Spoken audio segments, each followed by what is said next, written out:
And good evening, everyone. Welcome once again to the Bhagavad-gita Satsang. This is actually class 42. Don't believe everything you read. And we are continuing our sojourn into the Bhagavad-gita. I'm Hari-kirtana Das, and it is a great pleasure for me to be able to spend this time with you. And it is a great honor for me that you have chosen to spend some of your time with me. I trust that you are able to hear the sound of my voice, and actually that's not true, because if I really trusted that you could hear the sound of my voice, I wouldn't ask you to raise your hand in order to confirm that in fact you can hear the sound of my voice. There's a little icon on the bottom if you are new to the satsang that allows you to raise your hand, so please do so if you can hear me. Thank you very much. All right, so we begin. A little extra housekeeping just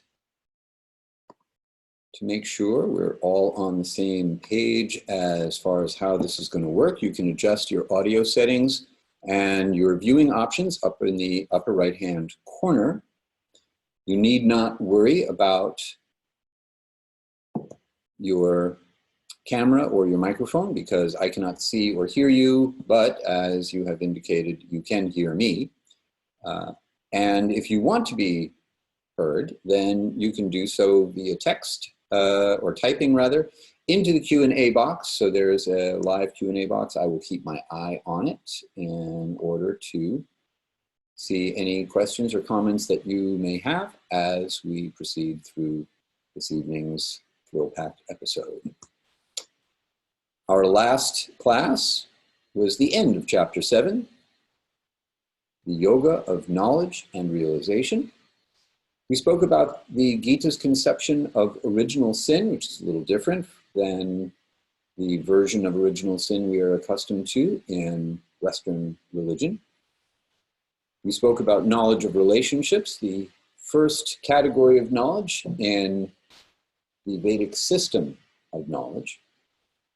And we spoke a little about how to be all Om Shanti Shanti Shanti Hi at the time of death. This theme will come back this evening. We completed chapter 7 with the last few verses and review of the chapter. This evening, we move on to chapter 8, the yoga of attaining the supreme. Arjuna will have some questions about what he just heard, and Krishna will give him a quick recap explaining 6 specific topics or terms that he uses at the end of chapter 7. So we'll go back and take a look at those in just a moment. We'll conclude with Krishna's advice for people who are going to die. So if you know anyone who's going to die eventually, but inevitably, then you might want to share this advice with them. We're going to cover verses 1 through 7. We will begin by chanting our invocation mantra. If you're new to the satsang, we always chant this invocation mantra as a way of setting the spiritual intention of our time together. If you're not familiar with the diacritical marks in the transliterated Sanskrit, as you see it here, the dot over an M indicates that we close our lips in front and also the back of our tongue up onto the back of the roof of our mouth at the same time. So the sound turns out to be something like wrapping your mouth around a little walnut. The bar over a vowel, in this case A's, indicates a long and open version of the vowel as opposed to a short version. So in the case of an A, it would be an ah sound as opposed to an sound, which is what you get when the bar is not there. So I chant, you chant back. Om Namo Bhagavate Vasudevaya.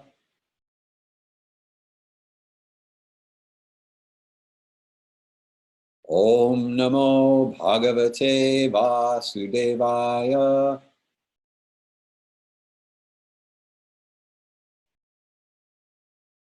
Om Namo Bhagavate Vasudevaya.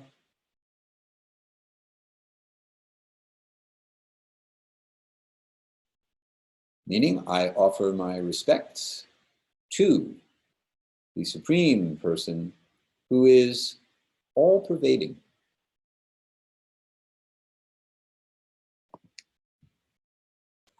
So let's take a quick look at last week's key verses.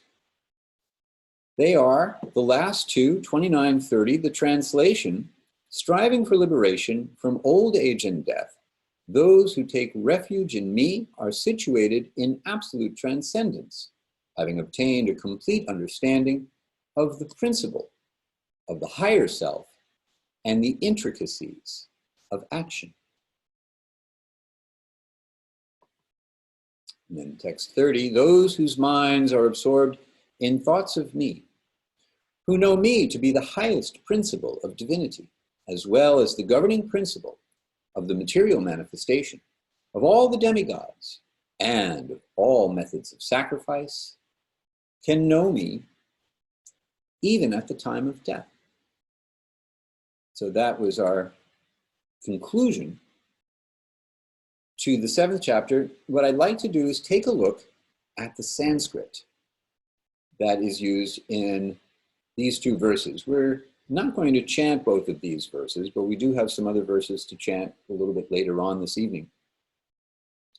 What I would like to do is highlight the 6 words that Krishna uses in these last 2 verses that are going to come up again in the beginning of the 8th chapter. There are these: Brahma, which indicates Brahman; Adhyatma; Karma, which may sound a little more familiar than the others; Adibhuta, Adidhaiva, and Adiyagya. In Sanskrit, this last word, Adiyagya, you may be wondering about that. Sometimes some people will pronounce it Adiyajnya, a J, normal J sound, but usually the J before an N with a tilde over it, which is pronounced nya, with a little twirl on it, turns into a harder G-ish sound. So it sounds more like gya. So these are the 6 words that Arjuna is about to ask Krishna for a simple and concise definition or explanation of. What Arjuna is looking for here is simplicity and clarity.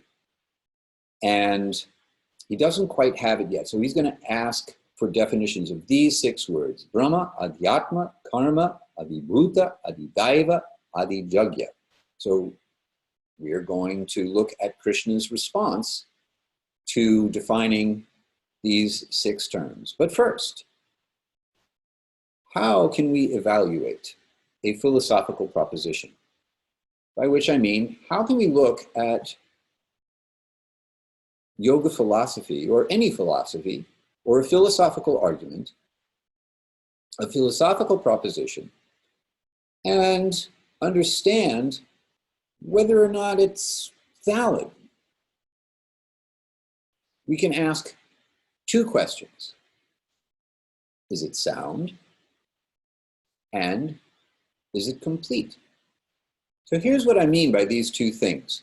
2 attributes of a valid philosophical system are soundness and completeness. Soundness means free from internal contradictions. In other words, it makes sense.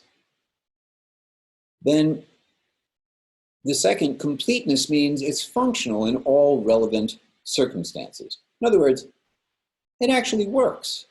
It's not just a interesting sounding proposition.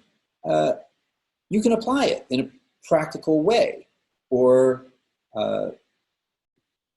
it's relevant to the circumstances to which the proposition is being applied. So there you go. Now we have these 2 attributes that we can look for in order to ascertain whether or not a philosophical system or a philosophical proposition is valid. So this information may come in handy later. As is our usual habit in our Bhagavad-gita classes, I'm going to read through the translations of the verses we are covering. Verses 1 through 7 will be what we cover this evening. You are welcome to read along in any translation or translations of the Bhagavad-gita that you have and compare what you are hearing from me to what you have in whatever edition of the Bhagavad-gita that you are looking at. So, here we go. Text number 1. Arjuna said, "What is Brahman? What is the nature of the higher self? And what is the nature of action, O ultimate person? What is the governing principle of this material manifestation called? And what does one call the principle by which the demigods are governed?"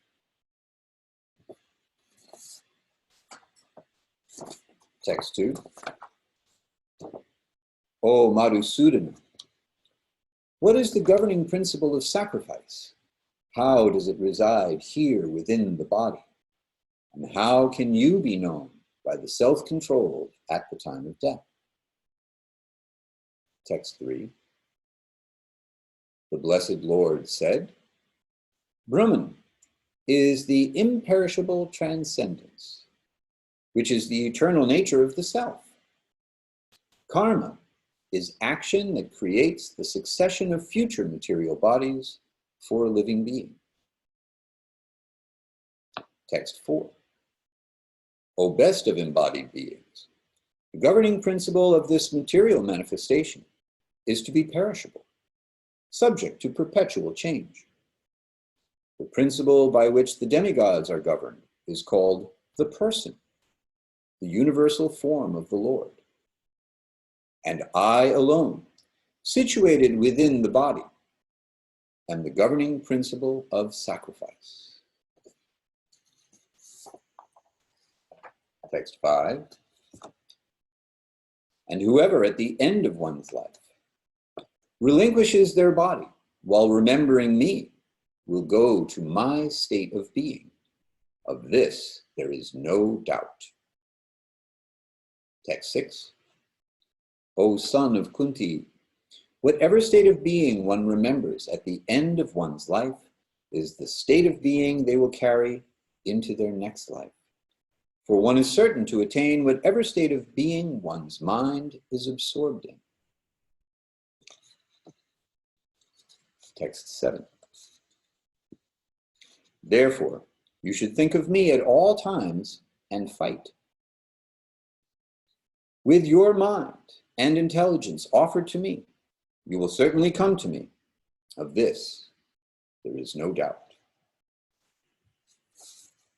So those are our verses for this section, beginning section of chapter 8.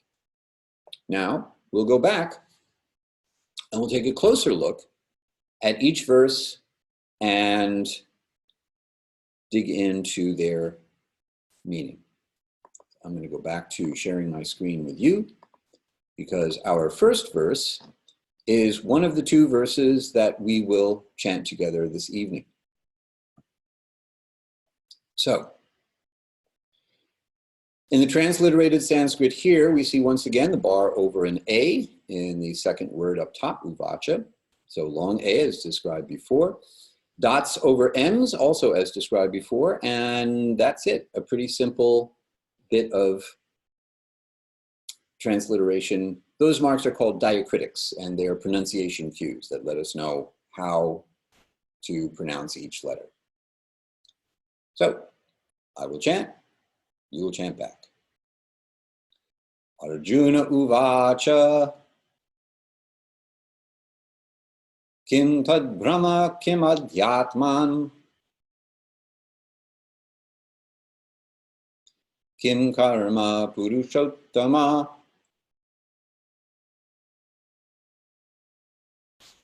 adhibhutam chakim proktam adhidhaivam kim uchyate.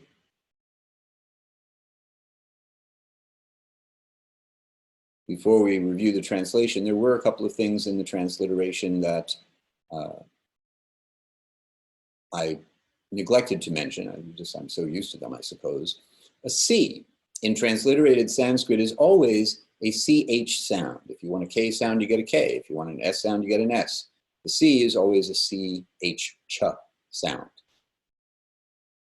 The dot under the S in Purushottama, the last word of the third line, is an SH sound.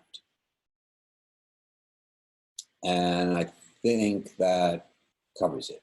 We also pronounce every letter. So the H's after the D's mean we put some air underneath.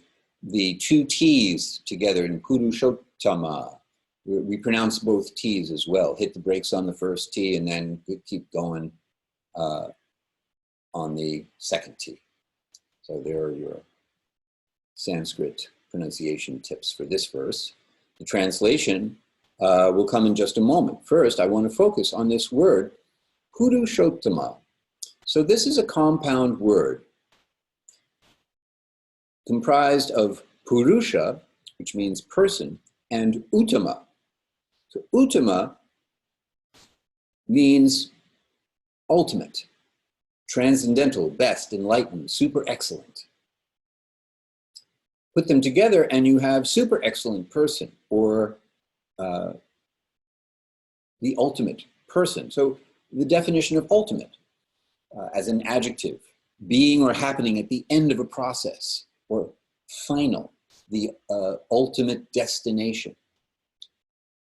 And as a noun, the best achievable or imaginable of its kind, or a final or fundamental fact or principle.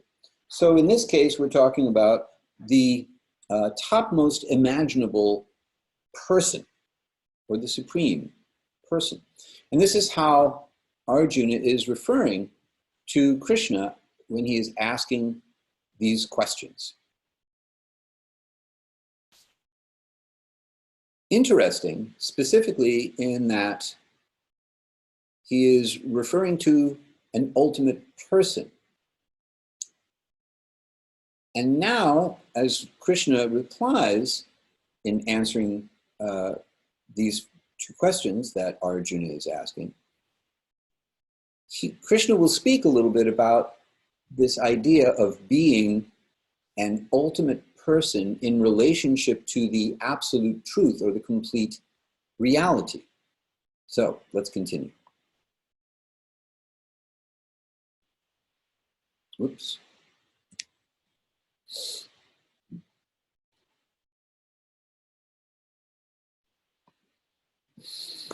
So in the next verse, O Madhusudana, what is the governing principle of sacrifice? How does it reside here within the body? And how can you be known by the self-controlled at the time of death?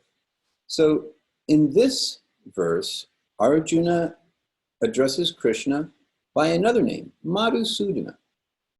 Madhusudana is the name given to Krishna on account of his having slain a demon named Madhu. And there is both a literal and metaphorical meaning. The metaphorical meaning, the implication is that Krishna can slay the doubts of Arjuna. This is often how the name Madhusudana is interpreted, or how it is understood to be significant. Because Krishna was able to slay this particular demon named Madhu, Madhu represents our doubts, and therefore Krishna is competent to slay our doubts with his response to Arjuna's questions. Now here's a curious thing.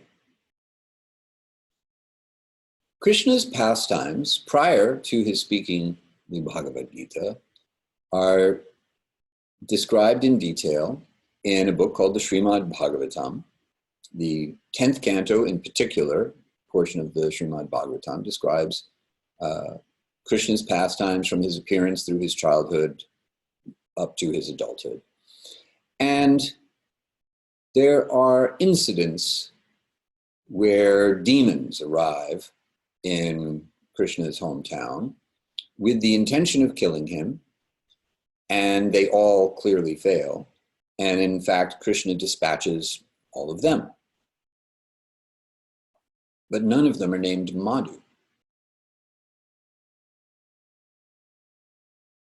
So why is Krishna called Madhusudana if there's no demon named Madhu that he kills in his earlier pastimes? The answer is that there is a demon named Madhu, and this demon is slain by an incarnation of Vishnu, Hayagriva, a different form than Krishna's. Hayagriva actually appears as a horse. And it is in this incarnation that the demon, Madhu, is slain. So here's what happens. Madhu is actually a demon who arises out of the ears of Vishnu. And Madhu steals the Vedas from Brahma, the first created being of the universe. So he is a thief of knowledge.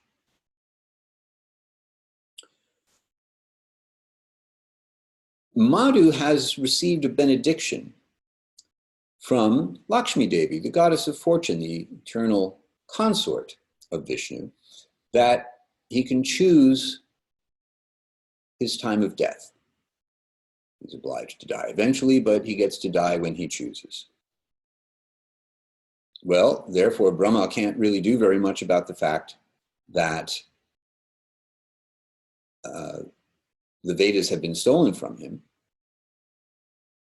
So he appeals to Lord Vishnu, but Lord Vishnu is in a state known as Yoga Nidra, mystic slumber, and he's not waking up. So Brahma appeals to Lakshmi Devi, the goddess of fortune, who gave Madhu the benediction in the first place, and says, please, you can get Lord Vishnu to wake up, and I need his help, so please do so. She obliges. Vishnu awakens, understands what the situation is, and incarnates in this particular form and approaches Madhu. And Madhu says, I have this benediction from your very own consort that I can choose the time of my death, therefore there's nothing that anyone can do, and I will keep this knowledge for myself. And Vishnu, in his incarnation of Hayagriva, says, all right, well, fair enough, that's cool. But you know, since you got this benediction from my consort, you are so fortunate and so powerful, you should be kind to me, and you should offer me a benediction after all. That would only be good manners, fair. Right? Madhu agrees and says yes, because he's like so all about himself. He's about to be defeated by his own ego. So Madhu says, ask me any benediction. Whatever you want, I will give you. And Vishnu says, very well, thank you very much. I want you to choose to die right now. Madhu is obliged. He is given the benediction and said, I will do whatever it is you wish. And therefore, Madhu dies. And Vishnu, in the form of Hayagriva, recovers the Vedas and returns them to Brahma. The point of this story is that Arjuna is recognizing Krishna's identity as Vishnu when he addresses him as the killer of the Madhu demon. Throughout the Gita, as well as the Mahabharata, of which the Gita is one chapter, Krishna is referred to repeatedly as Madhusudana, indicating that his real identity, I shouldn't say his real identity, that he is identical with Vishnu, who is understood to be the supreme person and source of the world. So there you have a little background information on this name, Madhusudana, and the story of the Madhu demon. So we move on to text number 3. Now, Krishna is going to reply to Arjuna and begin to answer his question by supplying definitions to each of the specific words, the 6 words that Arjuna has asked for an explanation of. So here we go. The Blessed Lord said, Krishna said, Brahman is the imperishable transcendence, which is the eternal nature of the higher self. Karma is action that creates the succession of future material bodies for a living being. So, Brahman, I'll read a little bit now from a commentary. This is from A.C. Bhaktivedanta Swami Prabhupada's commentary from Bhagavad-gita as it is on this particular verse. Brahman is indestructible and eternally existing, and its constitution is not changed at any time. But beyond Brahman, there is Para-Brahman. So para, as in Paramatma, etymologically the root of paramount, topmost. Brahman refers to the living entity, and Para-Brahman refers to the Supreme Personality of Godhead. The constitutional position of the living entity is different from the position he takes in the material world. In material consciousness, the nature of the living entity is to try to be the Lord of matter. But in spiritual consciousness, the living entity's position is to serve the Supreme. When the living entity is in material consciousness, then one has to take on various bodies in the material world. That is called karma, or varied creation by the force of material consciousness. So here we have an explanation, again, of different relationships, not just what the words mean, but how they relate to one another. So, Brahman, the imperishable or immutable transcendence. And the nature of the higher self, which is to say our true nature, as referred to by Patanjali in his Yoga Sutra. The true nature of the self is to also be transcendental to this material world and imperishable, eternal.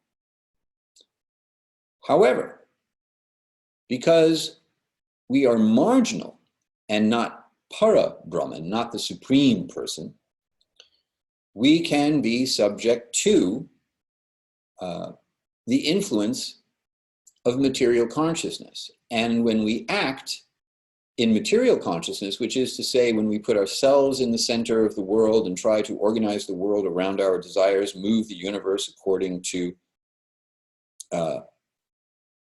our wishes, we generate karma, or actions. These actions in material consciousness generate reactions that result in, come back to us in a succession of future material bodies. In other words, we become entangled in samsara, or the repetition of birth and death in the material world with material bodies.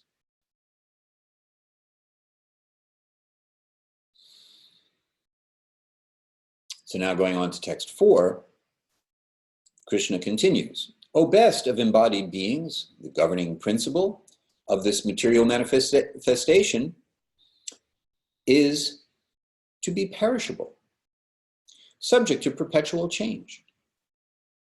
The principle by which the demigods are governed is called the person, and now parenthetically, the universal form of the Lord. And I alone, situated within the body, am the governing principle of sacrifice. Let me come back and share my screen with you once again as we go over this.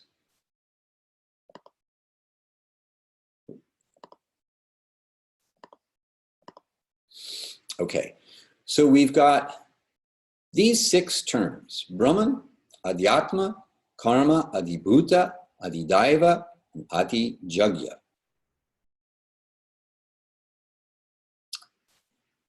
And in these 4 verses, Krishna has addressed each one of these. We're going to go back and look at each term and see how that is so and what we've got. So Brahman is the imperishable transcendence, verse 3.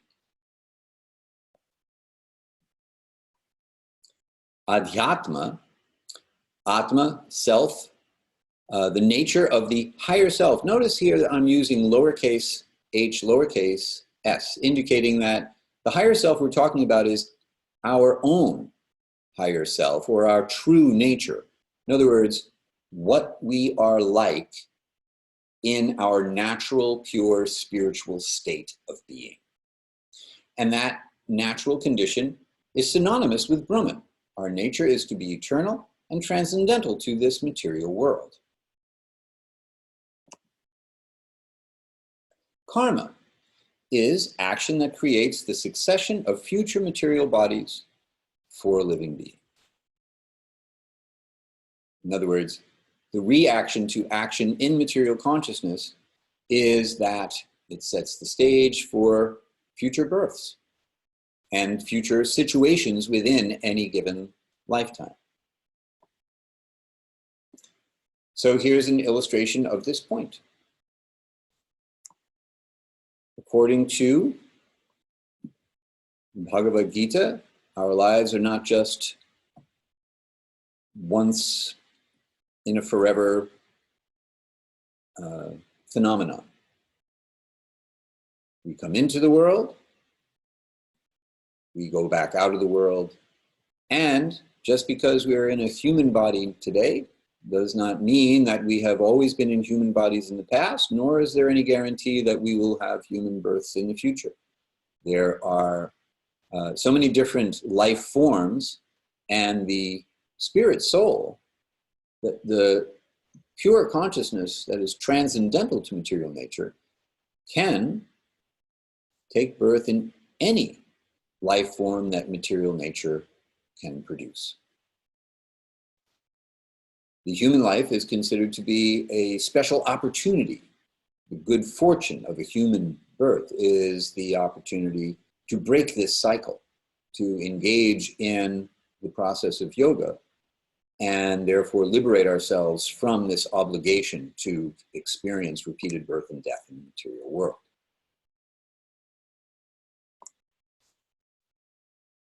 Adhibhuta,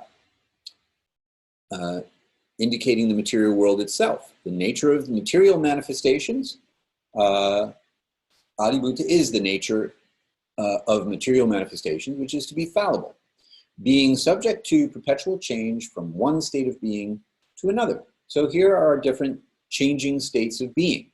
We come into being, which takes place under the influence of the quality or mode of passion. Here, the gunas, the 3 qualities of material nature, appear as these influencers of the changing states. So coming into being is influenced by the mode of passion. Remaining for some time, maintenance, is in the mode of goodness. Producing byproducts, that is to say, whatever we create in this world, whether it's a manifestation of our wealth in the form of some charity or some work that we perform that carries forward beyond just our own sphere. Children, producing byproducts as a product of the mode of passion, a creative act.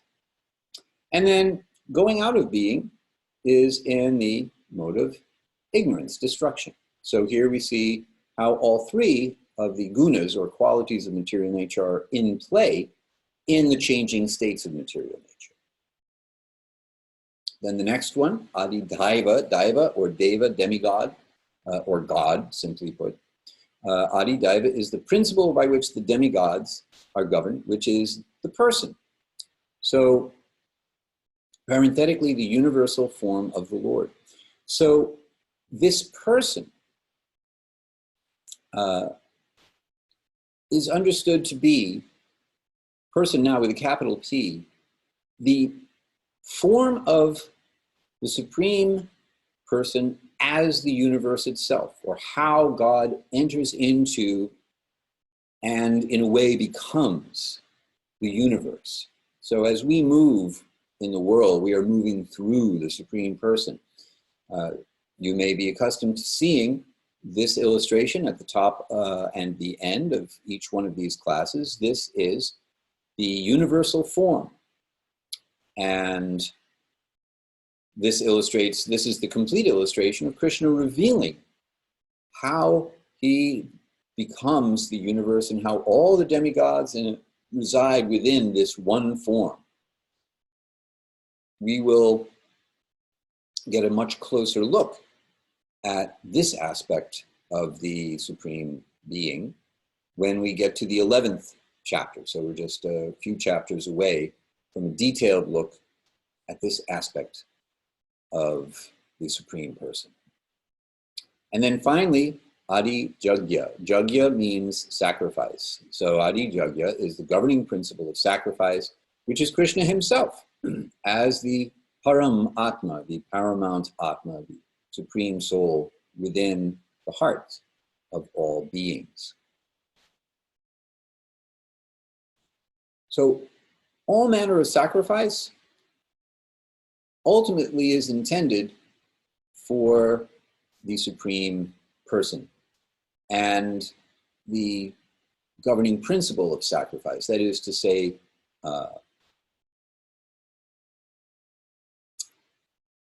the person for whom sacrifice is ultimately conducted and intended is the supreme person within the hearts of all beings.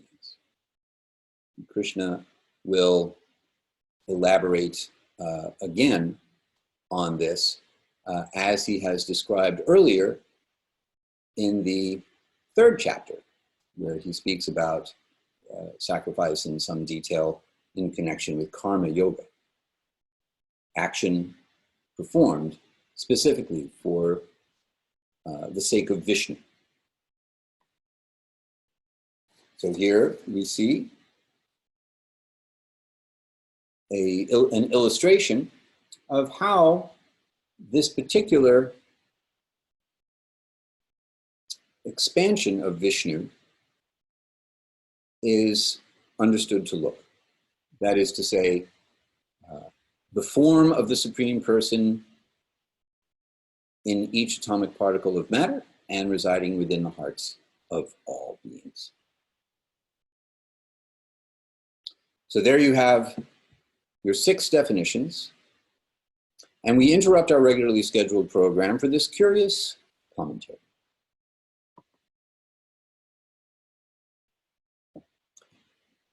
As you may be following along in a different, any possible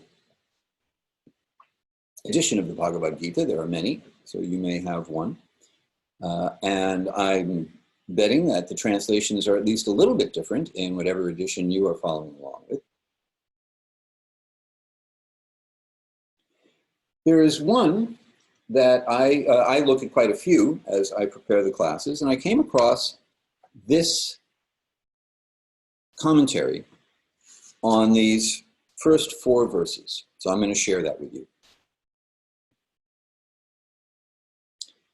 At the end of chapter 7, Sri Krishna tells Arjuna that one should know Brahman Adhyatma, Karma, Adibhuta, Adidaivata, and Adijagya, and that at the final hour of departure, one should contemplate and meditate on the highest Lord alone. Arjuna does not comprehend the meaning of these words and wants to understand their profundity.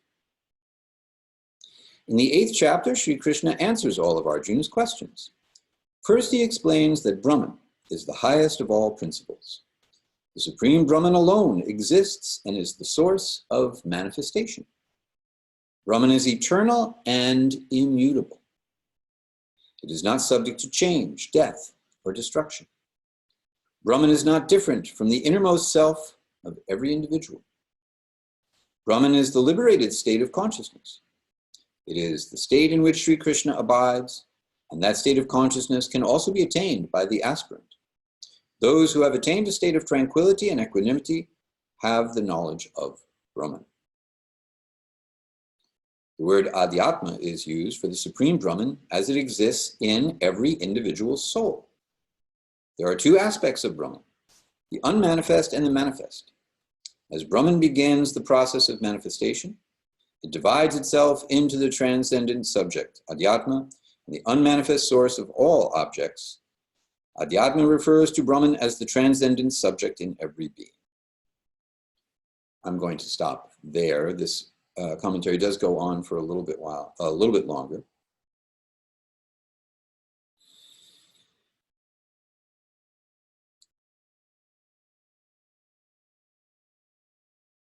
I don't know about you, but I see some problems with this particular commentary.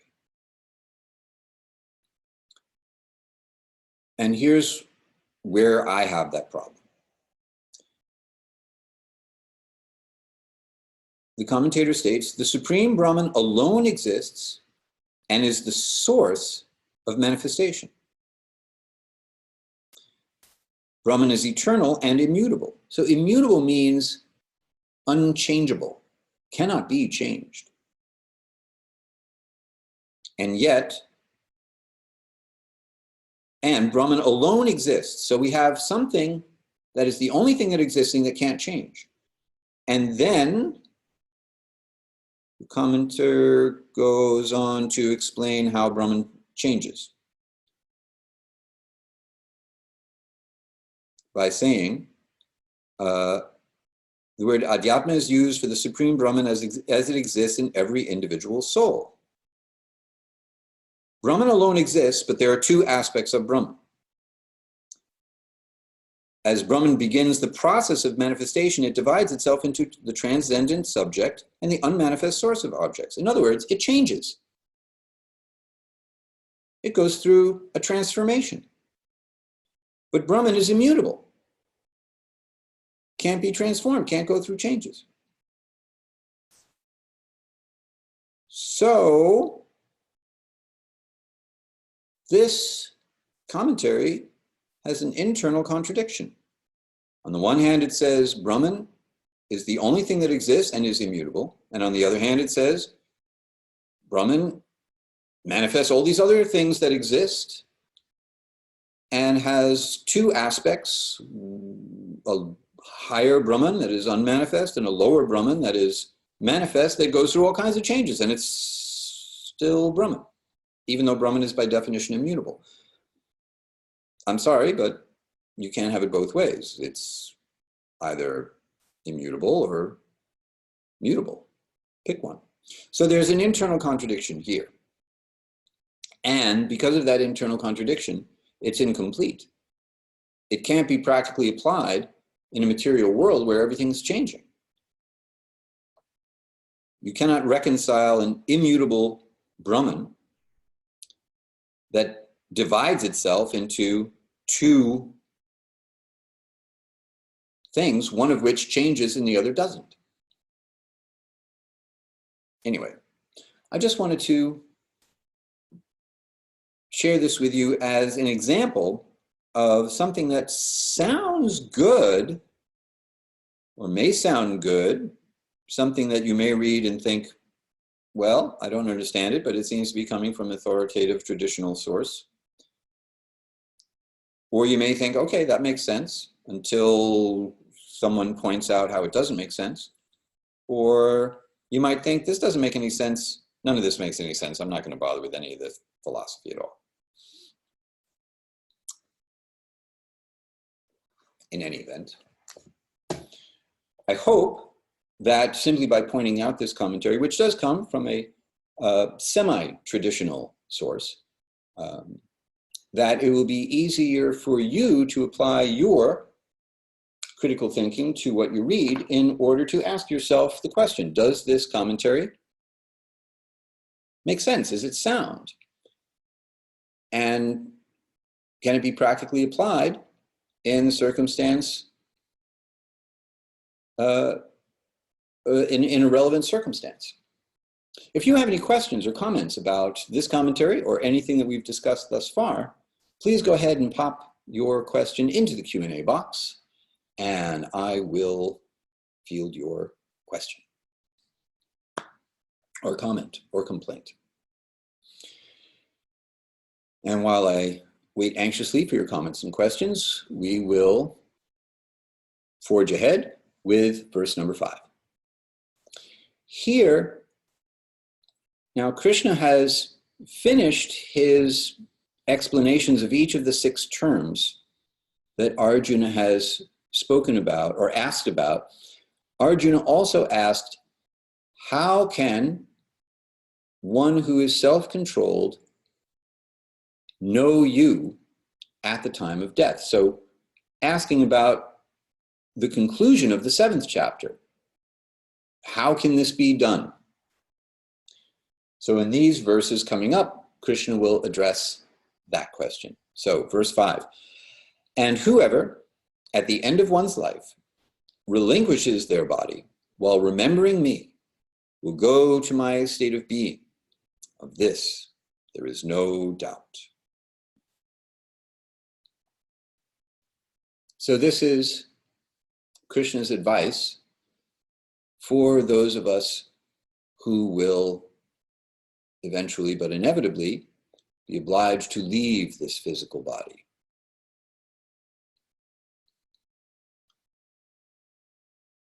The ultimate objective of yoga, of controlling the mind and senses, is to fix the mind on the Supreme Person.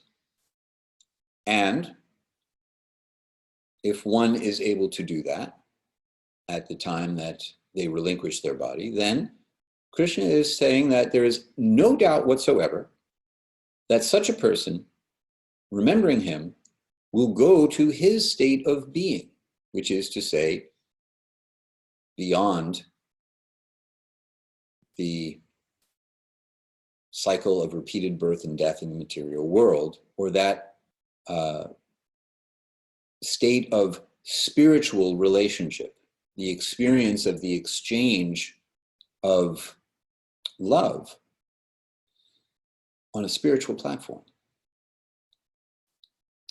Krishna has already told Arjuna that his qualification for hearing Bhagavad-gita is that Arjuna is Krishna's friend, his devotee. And as we move through the Gita, we hear how Krishna elaborates on his own feelings of affection for Arjuna, his own motivation to help Arjuna through his crisis because he cares about him.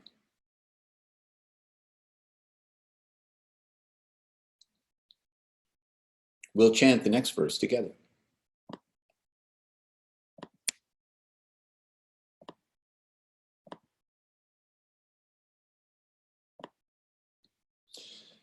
So again, with the Sanskrit, dots over the M's we've covered, bars over the A's. A Y at the end of a word, as in the first word of the second line, will flow right into the vowel at the beginning of the next word. So instead of being chajati, it will be chajatyante.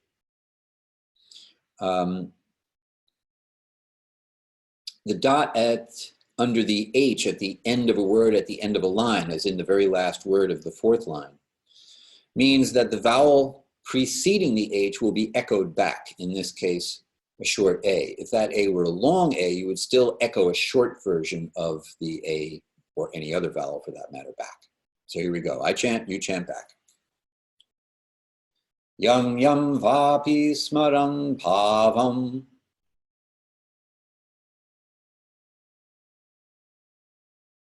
chajya tyante kalevaram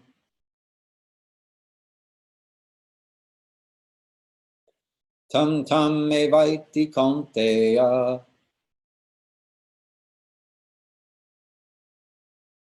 sada tad bhava bhavitaha.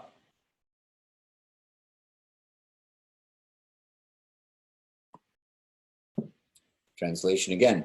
O son of Kunti, whatever state of being one remembers at the end of one's life is the state of being they will carry into their next life. For one is certain to attain whatever state of being one's mind is absorbed in. Remember that Krishna begins his instructions to Arjuna with a distinction between the eternal spiritual soul within the body and the temporary material body that one is within. Never, the verse 212 is, never was there a time when I did not exist, Krishna, nor you, Arjuna, nor all these kings, everyone else on the battlefield, all of us, nor in the future is there any possibility that we will ever cease to be. Arjuna's concern is that he will be the cause of death and destruction on the battlefield. So the first understanding that Krishna gives Arjuna so that he can decisively move forward into the battle is that no one on the battlefield will die. Their bodies will perish. But each of us is actually an eternal spiritual being having a temporary material experience. And here, Krishna is describing the mechanics of how the subtle body, the mind, carries the spirit soul to the next physical body. That is to say, whatever state of mind we cultivate in this life, that state of mind we will attain in our next life. Therefore, we get this next verse, which is verse 7, concluding this section. Therefore, you should think of me at all times and fight. With your mind and intelligence offered to me, you will certainly come to me. Of this there is no doubt. So he's repeating here. Arjuna has doubts, and Krishna is trying to dispel Arjuna's doubts with this clear, simple explanation of the terms that Arjuna is asking about, the concepts behind them, the relationship of each of these things to one another, and most importantly, reiterating that whatever one is doing, at all times, if one is meditating on the Supreme Person and dedicating one's actions to that Supreme Person, then by absorption in thought of the Supreme Person, we will go to the Supreme Person, as opposed to absorption in any other kind of material thought will take us to another material destination, another temporary material experience. Okay. And that takes us to the end of this section. So, our class this evening, we covered the first 7 verses of chapter 8, Arjuna's request for a recap, more questions about the specific terms that Krishna has used at the end of the 7th chapter. Krishna gives concise, clear definitions of each of the terms he has used and provided some insight into their implications. And he has given some advice for, well, all of us, because we are all having a temporary material experience. And in order to regain our experience of ourselves as we truly are, our true spiritual nature, we are advised to fix our minds on Krishna himself, on the Supreme Person, in order to be carried to Krishna's own state of being, as opposed to another state of being and a life form suitable for that state of mind here in the material world. So, if you have any questions, now is a good time to ask. And no matter what time it is, now is a good time to ask, because even if you do not have a question for me right here, right now, on the live class, if you are listening to this recording, you can write to me at hari-kirtana.com, and I'll be very, very happy to receive your questions and comments. Next week, we will move a little deeper into chapter 8, the yoga of attaining the Supreme. Krishna will give very specific instructions on how to meditate on the Supreme Person. So, how does one think of Krishna at all times and fight at the same time? We will look at what is called Yoga Mishra Bhakti, devotional meditation in combination with mystic yoga. So this is the combination of bhakti yoga with the system of mystic yoga that we know from Patanjali's Yoga Sutras that Krishna has spoken about already in the 6th and 7th chapters. We will cover verses 8 through 14. And that's our class for this evening. Thank you very, very much for spending your time with me. I'm always very happy to see you here and to hear from you after the fact. This is our last class of this year, so I hope you have a very wonderful finish to this year, and I look forward to seeing you on the other side of the new year as we continue with our study of the Bhagavad-gita. Until then,